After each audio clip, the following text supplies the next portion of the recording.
Yo guys, what is up and welcome back to another video.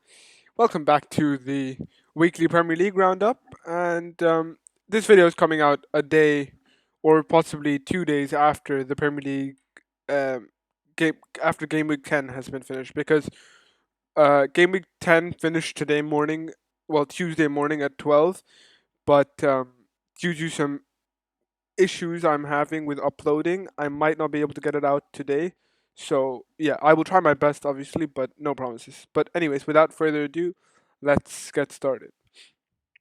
So, um, game week 10 was a brilliant game week. I mean, honestly, the Premier League is just so much fun sometimes, and it was such a good game week. Like, there was just consistent action through and through, and it started off with Arsenal beating Leicester by 2 goals to nil.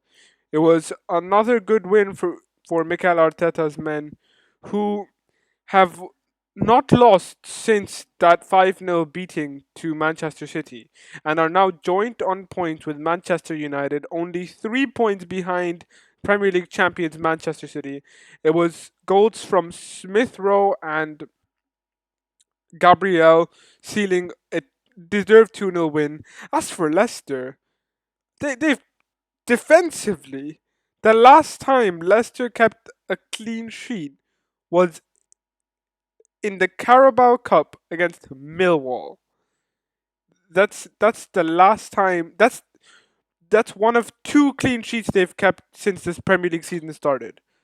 I I'm astounded by how poor they've been defensively, and they've been fun to watch from a neutral's point of view. But I can't imagine Leicester fans enjoy this roller coaster that they're on. But anyways, moving on from that to the 6 p.m. games on Saturday, we had Watford versus Southampton as one of the four 6 p.m. games. So Southampton beat Watford in a deserved win for the Saints. It was a good performance again from Southampton, who have actually picked up a decent amount of form. They've won two of their last four, drawing one. It could be worse considering their loss is has come to Chelsea in the Carabao Cup, in which in which they lost by penalties, and it was a fairly dull game. Not much happened. Che Adams scored a brilliant goal. It was a super strike, and Watford looked toothless again, and they've looked inconsistent to say the least under Claudio Ranieri, but still not the worst start for Claudio. One win in three. It's not too bad, and considering the way they beat Everton, eh, definitely I think I was slightly reactionary to say that he'll be sacked within three 3 weeks or 3 game weeks. Did I say?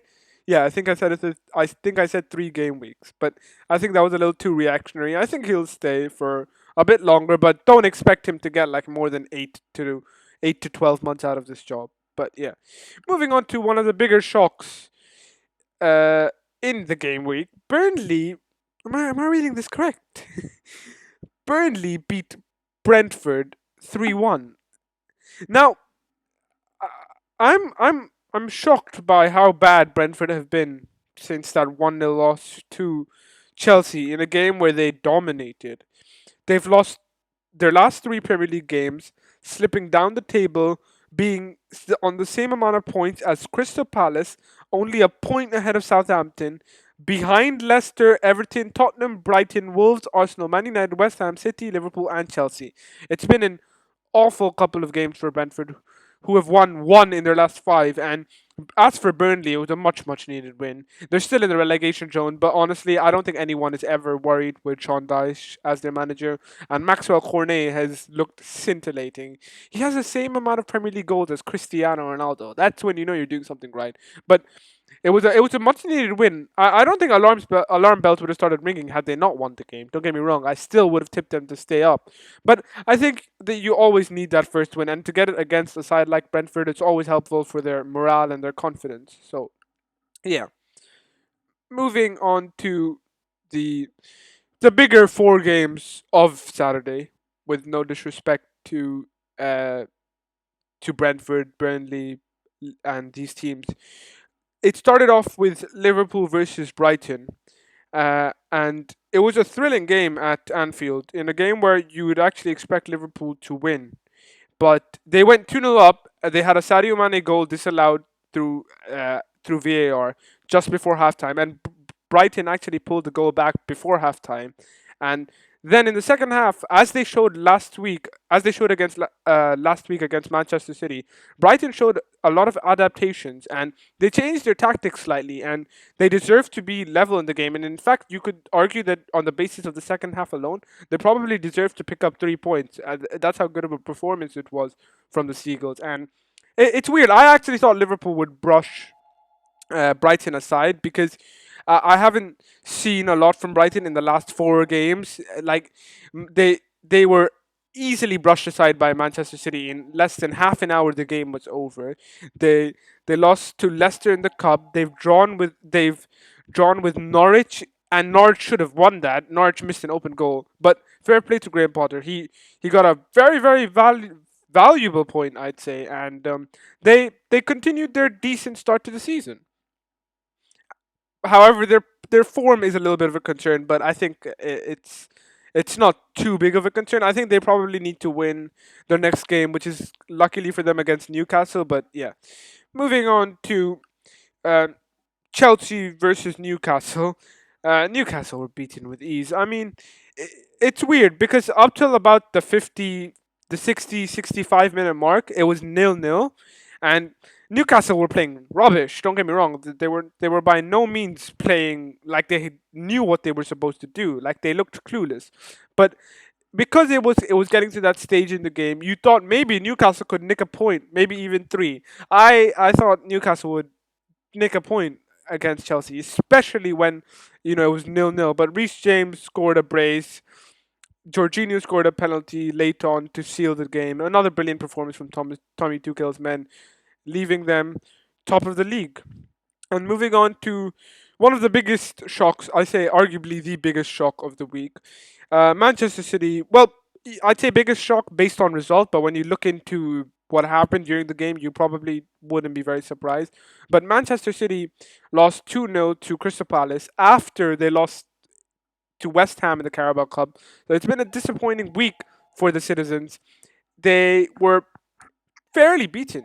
They were very fairly beaten by Crystal Palace. It was a very good performance from Patrick Vieira's men, with Wolf Zaha capitalizing on Aymeric Laporte's mistake. Aymeric Laporte proceeded to get himself sent off just before the first half ended. Manchester City actually did come back into the game. They weirdly came back into the game when John Stones was substituted on, and almost immediately they got a goal, and it was very harshly ruled out through VAR.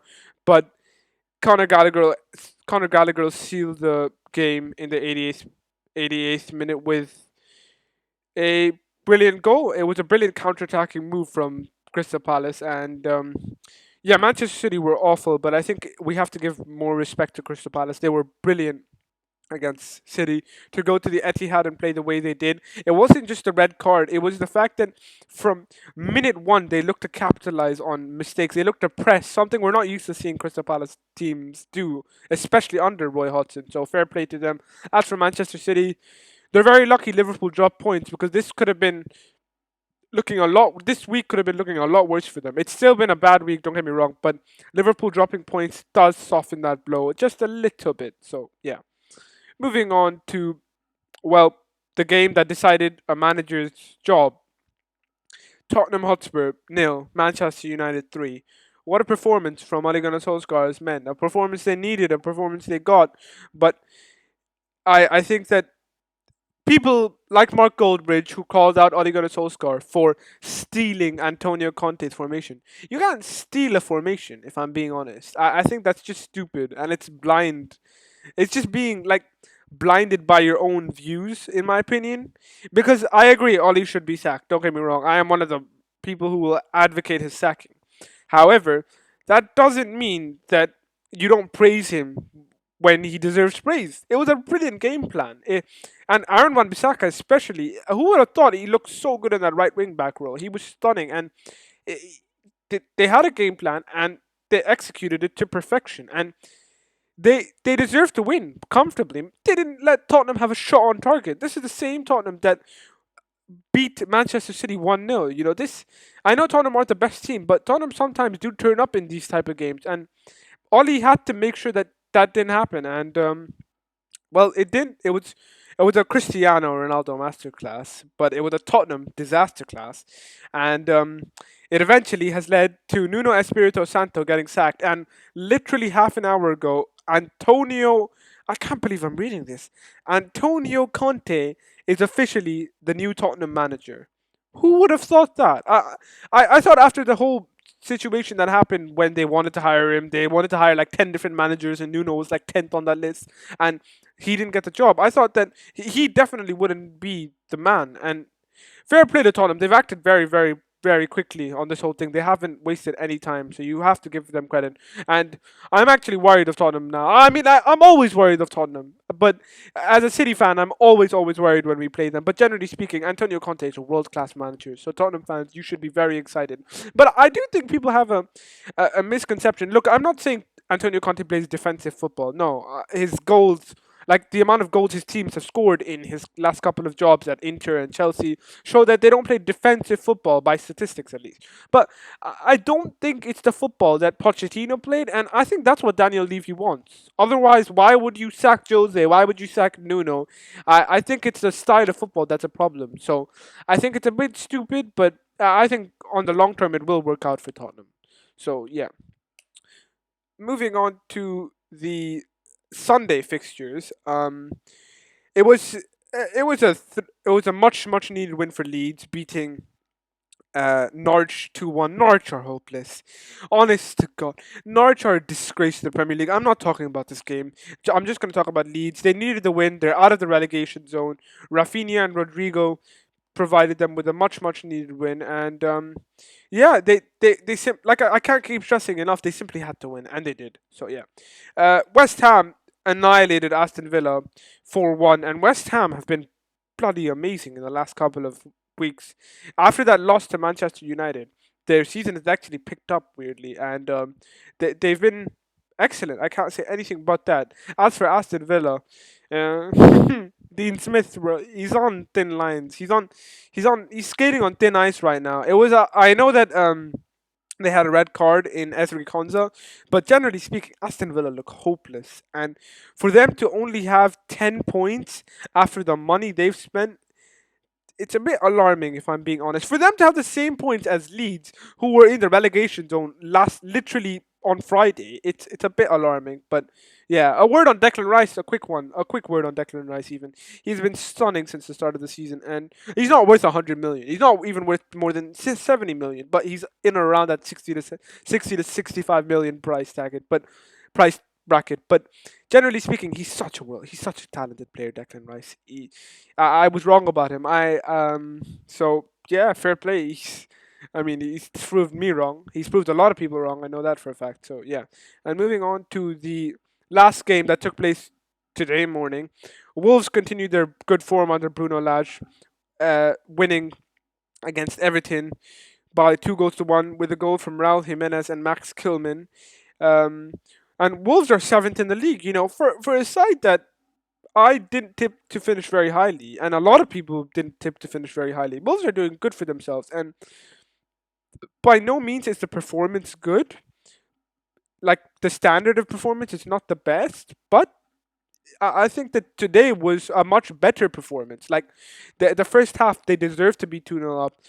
And the second half, obviously, Everton got a goal. But like I said about Everton, and like I have been saying, and like everyone who has a bit of common sense has been saying about Everton and Benitez, if he loses the next 2 games, the fans are going to call for his head. It's as simple as that. It's, and his next 2 games are against Antonio Conte's Tottenham and Pep Guardiola's Manchester City.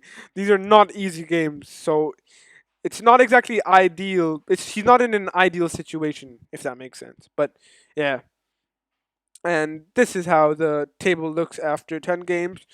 I think the gap at the top has increased more than I would have liked it to, and more than Liverpool fans probably would have liked it to as well. But it's not an unreachable gap. People need to stop saying that Chelsea are going to win the league now. I refuse to think that the league gets decided now. So I'm not too worried. Look, I'm not happy with the performance from City on a personal note, but generally speaking, I'm not too worried, and I wouldn't be too worried if I was Liverpool either, because it's still early in the season. It's too early to decide who's gonna like to decide if the league is over or not. So, yeah. As for Man United, because I seem to always be talking about them in this segment, but yeah, they've picked up. I mean, the thing is, they were never too far off, but I think it was the performances and the way they got beaten 5-0 to Liverpool and their goal difference. Oh my god. It's one of the worst in the Premier League, their goal difference. So that's the problem I had with Manchester United. But fair play to Ollie. He has a big 2 games coming up. He plays Atalanta tonight, and he plays Manchester City on Saturday at 4:30. It's a big 2 games that possibly could just decide his job. Because well, if he loses today and if he loses the derby, I think he goes regardless. But now that Conte's gone, I'd be very intrigued to see who United fans want as a manager, because Ten Hag is not going to go. So I'm interested. And Zidane, I think the language barrier is a huge problem, but maybe I'm wrong about that. So yeah. That's going to be all for today's video. Thank you guys for watching. I hope you enjoyed. I will catch you guys on Thursday for the Champions League roundup. Stay safe and goodbye.